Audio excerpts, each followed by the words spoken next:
Hi everyone, welcome to my channel. আজকে আমি বানাচ্ছি লাউয়ের পায়েস। তো লাউয়ের পায়েস বানানোর জন্য আমি লাউটাকে কেটে নিয়েছি, কেটে খোসা ছাড়িয়ে নিয়েছি। এখন আমি গ্রেট করে নেব একটু লাউটাকে।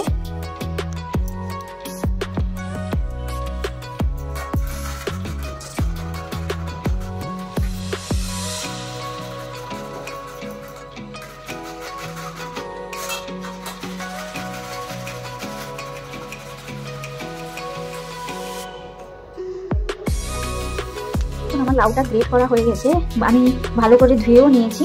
এখন আমি লাউটাকে কড়াইতে একটু সিদ্ধ করে নেব। আমি কড়াইতে দিয়ে দিয়েছি লাউটাকে একটু সিদ্ধ করে নেওয়ার জন্য। একটুক্ষণের জন্য আমি ঢাকনা চাপিয়ে দিচ্ছি। লাউটা সিদ্ধ হতে হতে আমি দুধটা গরম করে নিচ্ছি। আমি একটু গরুর দুধ ইউজ করবো আর কিছুটা পাউডার মিল্কও দেবো, যাতে টেস্টটা খুব সুন্দর আসে। এতক্ষণে হয়তো লাউটা সিদ্ধ হয়ে গেছে।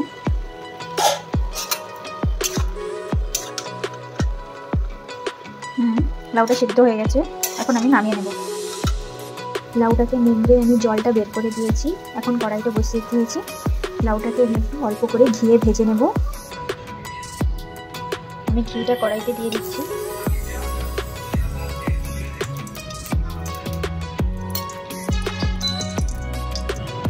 ঘিটা গলে গেছে, এখন আমি কাজু বাদামগুলো একটু ভেজে নেব।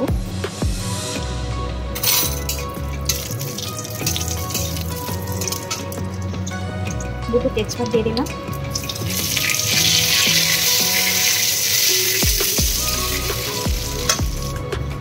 বাদামগুলো ভাজা হয়ে গেছে, এখন আমি লাউটা দিয়ে দেবো।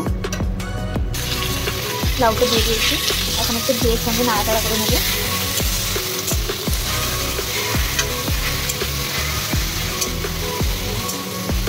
একটুখানি ভাজা হয়ে গেলে আমি দুধ ঢেলে দেবো।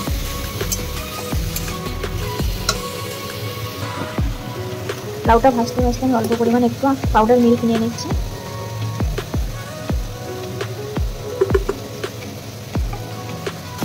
লাউটা ভাজা হয়ে গেছে, এখন আমি দুধটা ঢেলে দেবো।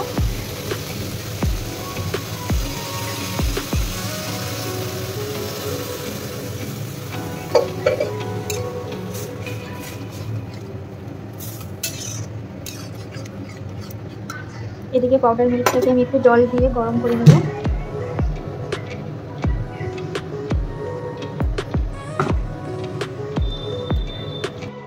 পাউডার মিল্কটাও গরম করা হয়ে গেছে, এখন আমি এটাতেও ঢেলে দেবো। এটা একটু ফুটলে তারপর আমি গুড় ব্যবহার করবো, তাতে চিনি দেবো না। আমি খেজুরের গুড় ইউজ করবো।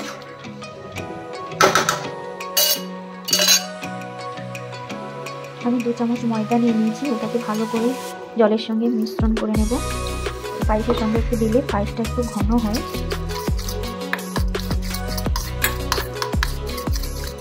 চালের যদি গুঁড়ি থাকে তো আপনারা অবশ্যই দিতে পারেন, আমার কাছে চালের গুঁড়ি নেই, তাই আমি ময়দাটা দিলাম।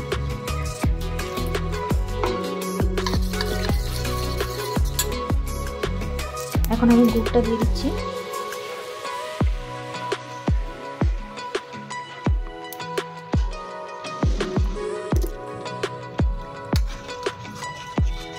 পায়েসটা কালার কি সুন্দর এসছে, এখন দুধটা দেওয়ার জন্য এত সুন্দর কালার এসছে। পায়েসটা প্রায় হয়ে এসছে, এখন আমি ময়দার জলটা দিয়ে দেবো।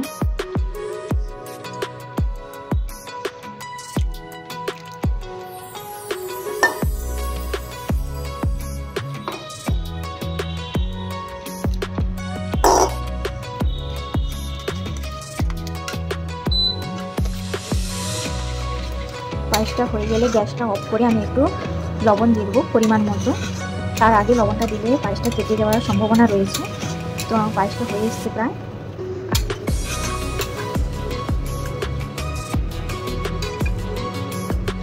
পায়েসটা হয়ে গেছে, এখন আমি একটু লবণ দিয়ে দিচ্ছি।